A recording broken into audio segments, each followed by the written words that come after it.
papo com vocês hoje. Em primeiro lugar, sejam todos bem-vindos, tá? Muito bom ter vocês aqui. Hoje nós vamos falar um pouquinho sobre como que você estuda por provas antigas, né? E é bem importante esse assunto porque, no final das contas, né, vocês têm que saber resolver a prova, né? Não adianta nada ter uma prova lá e vocês não saberem resolver. E aí eu preciso dar para vocês um pouco de contexto, né? Algumas coisas são repetidas, talvez vocês já tenham ouvido aqui, mas nunca é bom deixar de lembrar, que é o seguinte: é muito importante vocês terem ciência da diferença entre exame e concurso. O Enem, ele era um exame, ele não tinha pretensão de selecionar as pessoas para entrar na faculdade. Mas a partir do momento que o Enem começou a ser um mecanismo de seleção para decidir quem entra e quem não entra na faculdade, né? E isso acontece conforme a nota que a pessoa tira no Enem, ele passou a ser um concurso, ele deixou de ser só um exame. Ele não trouxe todas as características de concurso, ele guardou algumas características de exame, né? O exame, ele é feito para todo mundo que faz o exame ser aprovado, né? Todo mundo que tem um determinado nível de conhecimento ser aprovado, né? Quando o professor faz uma prova, né, não deveria ser uma prova para decidir se a pessoa vai passar de ano, se não vai. É uma prova para medir o conhecimento da turma, né, de quem participa da prova. Então o exame tem essa função. Eu não sei aqui se vocês já tiraram a CNH, né? A CNH tem uma parte do exame que é teórico, que você tem que preencher lá, fazer uma provinha de 30 questões. E o objetivo dessa prova é ver o quanto você domina do conteúdo que você estudou no livro de legislação do trânsito, de regras de convivência no trânsito, de direção, esse tipo de coisa. E ele é feito para quem leu o livro tirar 6, 7, né? Então ter mais de 20 acertos. Tanto é que a nota de corte, né, para definir se a pessoa foi aprovada ou não, é 7. Tem que acertar 21 questões de 30. Pelo menos quando eu fiz era assim. Então esse é um exame. O concurso não. O concurso ele tem a função de realmente selecionar quem vai entrar na faculdade, né, e quem não vai, quem vai entrar numa vaga no emprego público e quem não vai. O concurso ele tem essa função. Então ele não é um negócio de medir conhecimento. O concurso ele não serve para medir conhecimento. Ele serve para selecionar os melhores, né, os que estão melhor preparados. E até nas palavras do professor Pierluigi Piazzi, ele serve para selecionar os mais inteligentes. Ah, Bruno, mas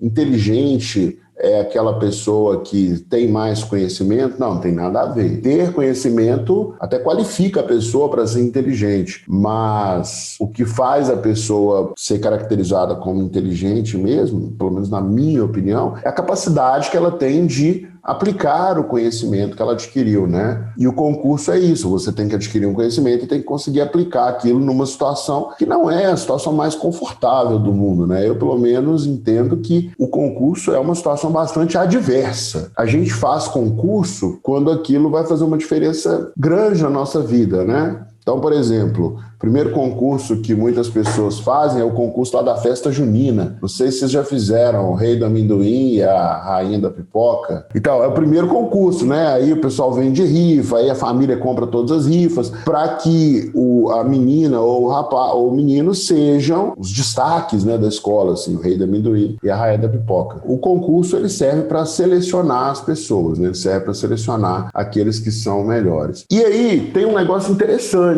né? Quando você pensa em concurso. Nos concursos, é muito comum aparecerem questões repetidas, né? O ITA, de vira e mexe, ele solta uma questão repetida. Bruno, o que é uma questão repetida? É uma questão idêntica à que já aconteceu. Agora, na maioria dos concursos, isso não acontece. Não é tão comum assim aparecerem questões repetidas.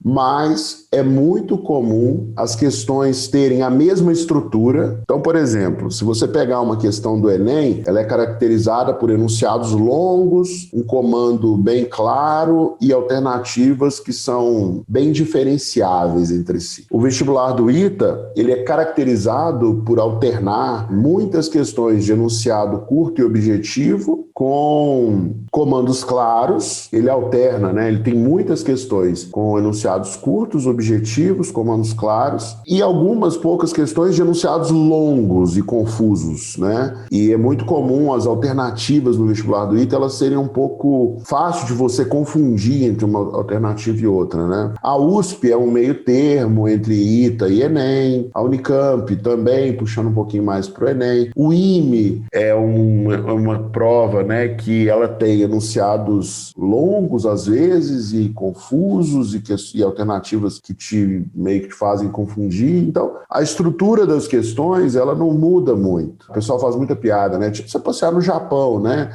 Todo mundo tem o olho mais ou menos puxadinho, né? Todo mundo é mais ou menos do mesmo tamanho, o mesmo biotipo. O pessoal do Japão que vem aqui e fala, no Brasil todo mundo tem o olho grande. A gente fala que eles têm o olho pequeno, eles falam que a gente tem o olho grande. Mas aqui no Brasil as pessoas são bem diferentes, né? Você tem uma variação grande de altura, variação grande de biotipo, variação grande de cabelo, de pele, enfim, uma variação grande. No Japão é mais ou menos, né, parecida, assim, pelo menos quando a gente vê filme japonês, né? A estrutura das questões nos vestibulares, elas nos concursos, elas não mudam muito, né? Por isso que muita gente que vai preparar para concurso público fala assim, e a banca examinadora? Qual vai ser a banca examinadora desse concurso que vai elaborar a prova? E aí depois que sai a banca, define o jeito de preparar, enfim, essas coisas acontecem. Outra coisa, a distribuição dos conteúdos também é mais ou menos a mesma, né? Então, por exemplo, no vestibular do ITA cai muita mecânica, na prova de física, cai bastante polinômio na prova de matemática, números complexos, né? Funções, né? Cai pouco, por exemplo, no ITA não cai regra de 3. Raramente cai uma questão que você resolve só com regra de 3, né? Já no Enem, você resolve a maioria das questões com regra de 3, então é tudo mais ou menos parecido, a distribuição dos conteúdos é muito parecida. E a abordagem das questões, ela não muda muito, né? A abordagem, o que é a abordagem? É o jeito de perguntar, é o comando da questão. Então, isso tudo,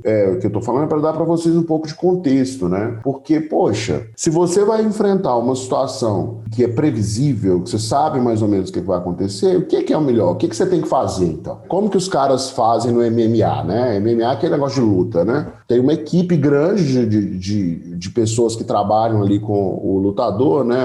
Talvez o mais famoso aqui no Brasil hoje seja o Anderson Silva, né? Então, o que o Anderson Silva tem? O Anderson Silva tem uma equipe, né? Que tem um treinador, tem uma pessoa que estuda os adversários. E aí existe um período longo de preparação entre uma luta e outra, que às vezes passa de 6 meses. Então, nesse período de 6 meses, além de ter toda uma preparação física, né? Que o Anderson Silva faz, tem alguém da equipe dele que identifica como que o próximo adversário dele se comporta na luta e treina com o Anderson Silva mais ou menos da mesma forma. Então, por exemplo, se o Anderson Silva vai lutar com um cara que é baixo, rápido e vai muito para o chão, aí tem alguém na equipe do Anderson Silva que tem mais ou menos o mesmo biotipo e luta daquele jeito. Se o Anderson Silva vai lutar com o John Jones, por exemplo, que é um cara altão, que tem o braço super comprido e que as pernas são compridas e que ele luta mais de longe, o Anderson Silva vai treinar com um cara mais ou menos parecido com esse, né? Então você começa a modelar o seu adversário, né? Você começa a se expor a situações que naturalmente você vai enfrentar naquela luta que é esperado que você enfrente, né? E aí isso dá para nós um contexto de que o concurso é mais ou menos da mesma forma. Então, se você quer ter sucesso num concurso, é muito importante você saber o que cai na prova. E aí entra o lance do conhecimento. Não tem como você querer ter um bom desempenho no Enem se você não sabe regra de 3, se você não sabe juros e porcentagem, se você não sabe geometria plana básica, se você não sabe o básico de função do primeiro e do segundo grau, se você não sabe o básico de estatística, o básico de análise combinatória, você tem que saber os fundamentos, né, desses assuntos, porque vai cair. Então não tem como você pensar assim, vou bem no Enem, se você não tem esse conhecimento. Não adianta. Bruno, mas tem um colega meu que é muito inteligente, não sei o quê. Sim, tudo bem, mas é porque o seu colega é muito inteligente, ele não é igual a gente, são as pessoas normais. Bruno, mas se você não sabe, eu sou muito inteligente, então tá bom, então você é igual ao seu colega. Mas aqui a gente tem que falar para a maioria, né? Aí beleza, então você precisa do conhecimento para enfrentar o concurso. Você também precisa estar familiarizado com a prova. E aí tem um outro ponto que é o controle emocional. Muita gente, eu não tenho controle emocional para fazer prova, não sei o quê. Mas você estudou direito? Estudou a matéria toda? Não sei se eu estudei. Então, a falta de conhecimento impacta no controle emocional na hora da prova, porque gera insegurança. Porque a pessoa que estudou, ela pode até treinar assim, poxa, por que eu tô nervoso? Por que eu tô nervosa? Eu estudei a matéria toda, eu fiz não sei quantas questões desse assunto, então não era para estar nervoso. Aí a pessoa já vai dar uma melhorada assim, na parte emocional. O que mais que deixa a pessoa nervosa? A falta de treinamento, né? Então, obviamente, o Anderson Silva, quando ele foi lutar com... Esqueci o nome do cara que ganhou dele, que ele quebrou até o pé. Mas enfim, dava pra você ver que ele estava preocupado com aquele cara, né? Porque aquele cara era um cara assim que ele via que, pô, esse cara vai ganhar de mim.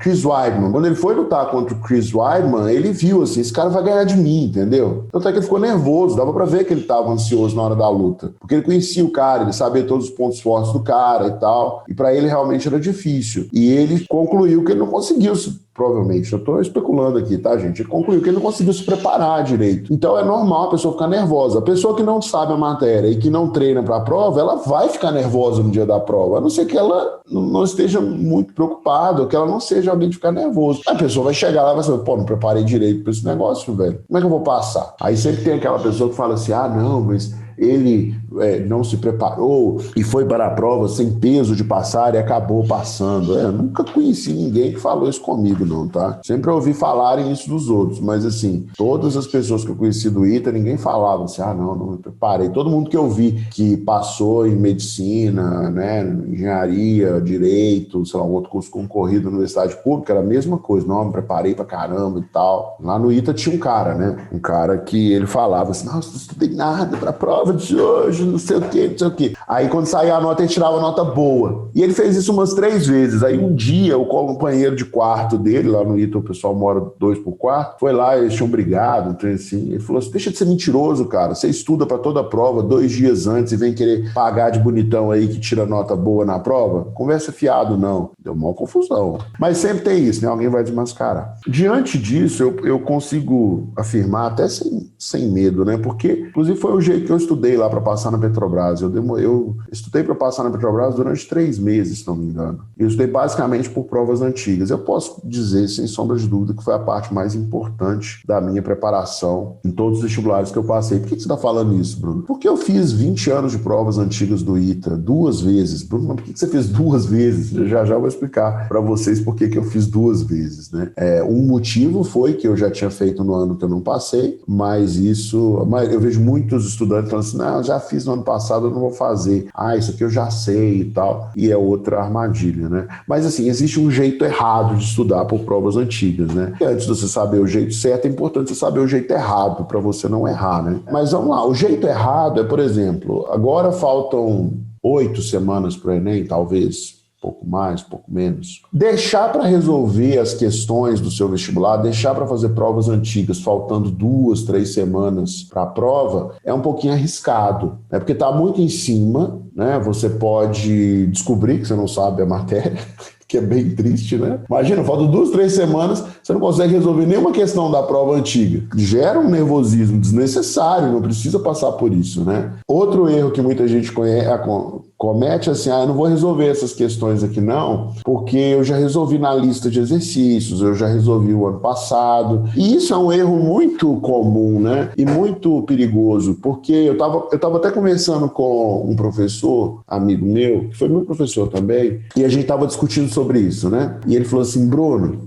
eu vou te falar uma coisa, eu também, quando eu estou dando aula, eu não entendo muito bem por que os alunos alguns, né, são tão resistentes a resolver as questões de novo. Fiz colégio militar, depois fiz engenharia no ITA, eu fiz mestrado em física, e sempre que eu pego uma questão, eu descubro alguma nuance que eu não tinha percebido. Eu descubro alguma coisinha que não estava muito clara para mim. E, na verdade, é isso que acontece, né, gente? Porque, assim, o conhecimento são as conexões que seus neurônios fazem na cabeça, né? E assim, você tem tantos dendritos, né, e tantos neurônios que você sempre está fazendo novas conexões, né? E essas conexões, no início, logo que elas se formam, elas são tão frágeis que elas se desfazem facilmente, né, se você não cuidar delas. Então, assim, você ter feito uma questão ano passado e achar que tá tudo bem e tal, e falar, não vou resolver de novo e tal, é até um pouco de ingenuidade, sabe? Fruto, talvez até de um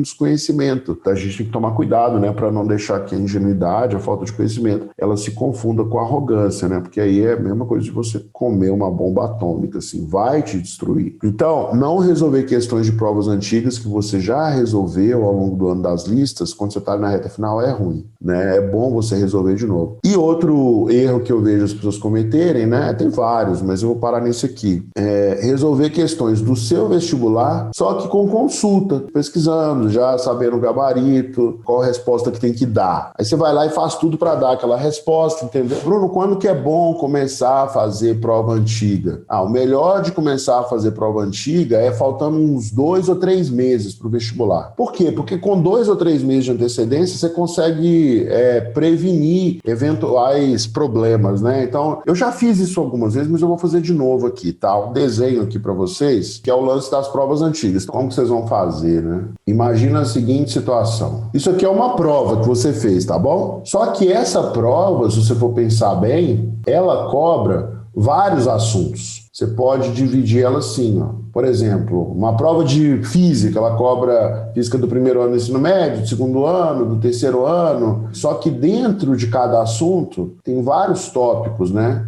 Você vai estudando a prova assim, ó. Sempre você vai enfrentar provas assim, né? Então, toda vez que você for estudar, você vai ter uma prova. Se você vai fazendo as provas na sequência, olha que interessante. Se você faz, por exemplo, o Enem, que é mais ou menos todo ano do mesmo jeito, eu vou mostrar aqui com 4 anos de prova e vocês vão poder fazer a extrapolação para o restante. Mas vamos supor que você sentou lá para fazer o Enem. Pô, vou fazer o Enem e tal, primeira vez que eu vou fazer, peguei Enem em 2020, 2019, o último. Aí você vai lá e senta e faz. Isso vale para a prova do ITA também, tá? Cada retângulozinho desses aqui é um tópico que cai na prova. Só que o que acontece? A prova é mais ou menos do mesmo jeito e ela cobra mais ou menos a mesma distribuição de assuntos. Então, se você faz a prova e acerta, digamos, esses aqui que eu tô pintando são as questões que eu acertei, tá? E acerta, sei lá, metade da prova, aí erra umas coisinhas aqui. O que tá em branco é que você errou. Se você deixa para fazer isso no dia da prova, você vai ficar com aquelas lacunas ali, entendeu? Outra coisa que é importante vocês terem clareza, cada tópico daquele ali é um tópico diferente, mas o fato é que todo ano ele se repetem, é mais ou menos a mesma estrutura de tópicos que é cobrada. Se você teve, por exemplo, um aproveitamento aqui, sei lá, de 60% e você sabe disso, o que faz sentido? Você vem aqui e fala, opa, peraí, tem várias questões que eu errei, então eu vou voltar nessa prova e eu vou refazer aquelas questões que eu errei, porque elas sinalizam para mim os assuntos que eu não sei. Então, tudo que está aqui de verdinho é conhecimento adquirido. Tudo que está de azul é lacuna no seu conhecimento. Aí o que acontece? Quando você vem aqui e cobre as lacunas no seu conhecimento, aqueles assuntos que você acertou, você reforçou na sua cabeça. Você vai percebendo ao longo das provas que tem assuntos que você sempre acerta. E se você percebe que tem assuntos que você sempre acerta, o que você vai fazer no dia da prova? Você vai procurar essa questão para você começar, entendeu? Se você faz isso aqui no tempo determinado, como se fosse um simulado, o que vai acontecer? Você vai treinar a sua habilidade de achar as questões que você já sabe. Então, vamos supor, aí avançou, aí você aprendeu 100%, aí você avança aqui com 100% de conhecimento, e quando chegar aqui no próximo dia, você fala assim, poxa, essa questão aqui eu sempre acerto. Na próxima prova que você for resolver, faz conta isso aqui é a prova número 1, essa aqui já é a prova número 2. Essas aqui eu sempre acerto. Todas as questões que são desse assunto, eu acerto. E aí acontece de novo, entendeu? Você acertou as questões, essa aqui também se acerta. Aí você já começou a treinar a habilidade de encontrar questões que você vai acertar. Essa é a habilidade mais importante da prova, porque isso te poupa muito tempo. Bruno, o que vai acontecer com as questões que eu aprendi na prova anterior? Você vai acertar. Muito provavelmente. Bruno, tem algumas que eu não vou acertar. Não, tem. Sim, tem algumas que você ainda vai ter que treinar mais um pouco, né? Mas essas aqui que eu tô marcando, você acertou. E aí, na próxima prova, você já pode ter um desempenho, sei lá, de 70%. Se você registra esse desempenho, então você tem que ter um controle da sua evolução ao longo do tempo. Se você registra esse desempenho e você olha assim, poxa, na prova da semana passada eu tive 60% de acerto. Na prova desta semana eu tive 70% de acerto. Olha como eu melhorei.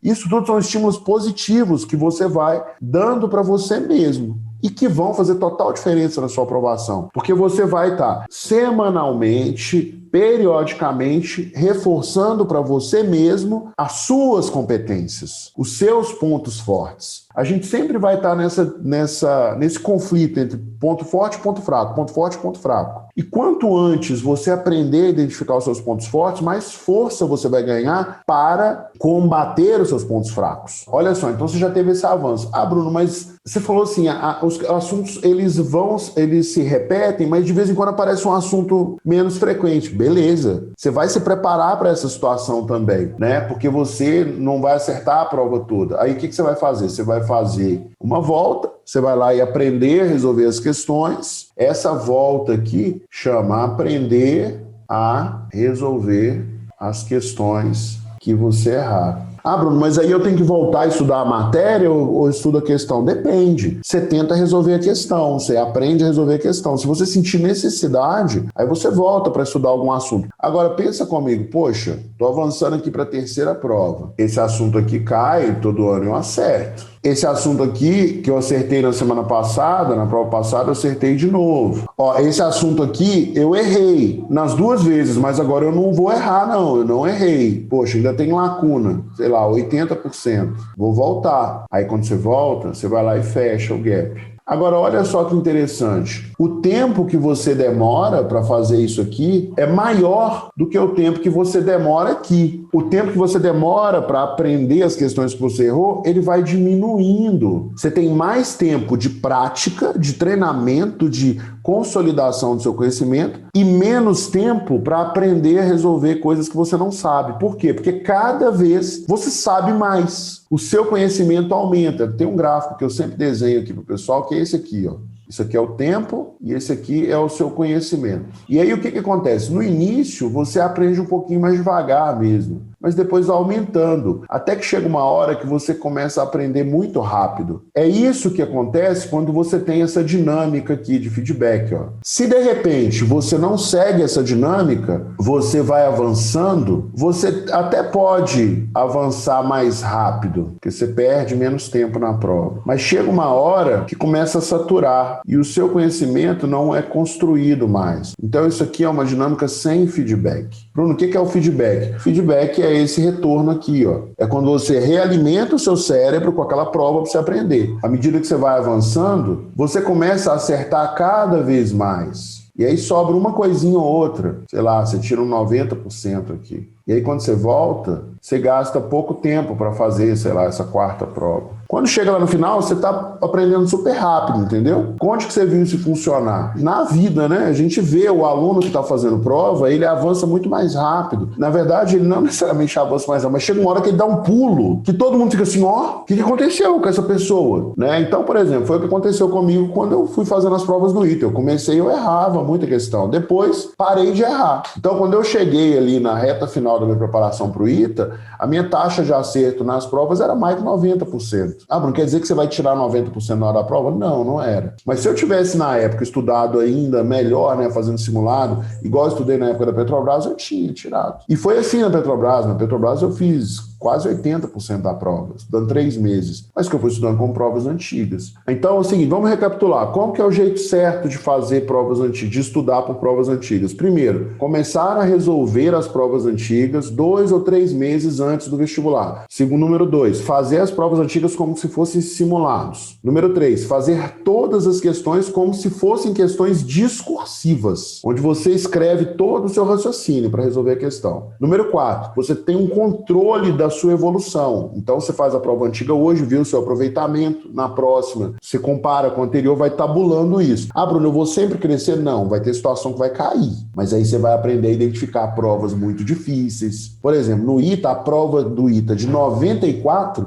de física foi muito difícil. A de 2014 também. Um aluno que fez 20 anos de prova, quando ele chegasse na de 2014, ele vê, pô, essa prova tá difícil pra caramba. Um aluno que deixou pra fazer por último, fez 4, 5, 5, ele fala assim, nossa, prova difícil, estou ferrado, não sei o quê, será que todo mundo tá assim? Quem já fez muita prova sabe, todo mundo tá se ferrando. E aí, por fim, sempre que você estiver estudando, né, você precisa aprender a resolver aquelas questões que você errar e também aquelas questões que você não souber nem errar. De quanto em quanto tempo é recomendado fazer as provas? Quinzenalmente ou mensalmente? Ó, se você está começando agora, deixa para quando estiver faltando uns 3 meses para a prova. Quem vai fazer já o próximo Enem, aí já faz toda semana uma, entendeu? Faz uma por semana, que aí é melhor. É isso, pessoal. Até semana que vem. Grande abraço para vocês. Até logo. Tchau!